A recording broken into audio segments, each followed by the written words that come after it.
સપ્તાહે કયા મહત્વપૂર્ણ પરિણામો પર આપણે નજર રાખવાની છે? જી બિલકુલ, લાસ્ટ સપ્તાહ જો ઓલમોસ્ટ જોઈશું ઘણા બધા રિઝલ્ટ હતા, પણ નેક્સ્ટ વીક બી જો ઇન્ટરેસ્ટિંગ રહેવાનું છે, કારણ કે ઘણી નિફ્ટીના કંપની વાયદામાં બી ઘણા રિઝલ્ટ છે. તો ઓલમોસ્ટ જોઈશું નેક્સ્ટ વીકથી આપણે શરૂઆત કરીએ તો ઓલમોસ્ટ 29 જુલાઈ આજુબાજુ આપણે ત્યાં જોઈએ તો જે પણ રિઝલ્ટ ઓલમોસ્ટ આપણે 25 જુલાઈ આજુબાજુ તો બે બેન્કિંગના છે, આઈડીએફસી ફર્સ્ટ બેંક અને સ્મોલ ફાઇનાન્સ બેંક, બંનેના રિઝલ્ટ અહીંયા આપણને ખાસ જોવા મળે છે.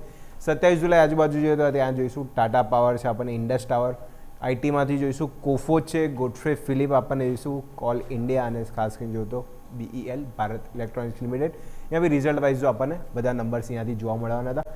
નેક્સ્ટ યર જોઈશું તો 31 જુલાઈ આજુબાજુ જો તો આપણે સુપ્રીમ ઇન્ડસ્ટ્રી છે, બજાજ ફિનસર્વ જે આપણે નિફ્ટીની કંપનીના, ગ્લેનમાર્ક ફાર્મા જોઈએ અને એબીબી છે, Aditya Birla capital, Sun Pharma, નિફ્ટીની બે કંપનીના આપણે જો 31 આજુબાજુ, ઇવન આઈટીસીબી છે, મારુતિ સુઝુકી લેજો 31 જુલાઈ દિવસ મહત્વપૂર્ણ રહ્યા છે, કારણ કે ઓલમોસ્ટ નિફ્ટીની 4 કંપનીને ત્યાંથી રિઝલ્ટ છે તો ઓલમોસ્ટ, અને બાકીના વાયદાના નંબર્સ બી અહીંયાથી ખાસ ફોકસ રહે છે. નેક્સ્ટ યર 29 જુલાઈ આજુબાજુ જોઈએ તો ત્યાં બી જો તો મને ઘણા બધા રિઝલ્ટ છે, તેમાં જોઈશું બધી જ વાયદાની કંપની છે, એમાં ડાબર ઇન્ડિયા છે, અદાણી પોર્ટ્સ, ઇવન જોઈશું તો કોલગેટ, પામોલિન છે, પ્રેસિડિશેટ, આઈટીમાંથી કેપીઆઈ ટેકનોલોજી, અને ઇવન નિફ્ટીના કંપનીના બી અહીંયા નંબર છે એશિયન પેઇન્ટ, તો એના પર બી ખાસ ફોકસ રહેશે. નેક્સ્ટ 30 જુલાઈ આજુબાજુ વાત કરીએ તો જેમાં જુઓ તો મેં જોઈશું આજુબાજુ ત્યાંમાં જો મહિન્દ્રા છે, Tata steel, even mankind pharma છે, એક્સાઇડ ઇન્ડસ્ટ્રી, આ બધી જ આપણને જોઈશું તો મહિન્દ્રા, ટાટા સ્ટીલ બે નિફ્ટીના કંપનીના, બાકી વાયદાના નંબર્સ પર બી ખાસ ફોકસ રહેશે. ઇવન બજાજ ફાઇનાન્સ બી ભૂલવા ના જોઈએ, ત્યાં બી અહીંયાથી ખાસ ફોકસ રહી શકે છે. લાસ્ટ 31 જુલાઈ આજુબાજુ વાત કરીએ તો ત્યાં બી જોઈશું તો નિફ્ટીની કંપનીમાં બજાજ ફિનસર્વના નંબર છે, ઇવન જોઈશું આમાં ઓલમોસ્ટ મલ્ટિપલ અહીંયાથી કંપનીના આપણને રિઝલ્ટ અહીંયાથી જોવા મળી શકે છે. તો ઓલમોસ્ટ જોઈશું મલ્ટિપલ રિઝલ્ટ છે અને રિઝલ્ટ પર અહીંયાથી ખાસું આપણને ફોકસ બનતું જોવા મળે છે.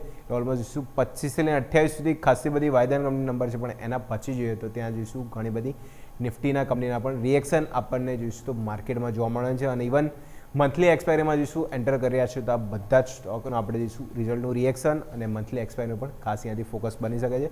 તો નેક્સ્ટ સપ્તાહ બીજો ખાસું ઇન્ટરેસ્ટિંગ છે, ખાસા બધા કંપનીના રિઝલ્ટ, નિફ્ટીની બી ઘણી કંપની છે, વાયદાના બી નંબર્સ પર ખાસું રિએક્શન જોવા મળશે. યસ, બિલકુલ.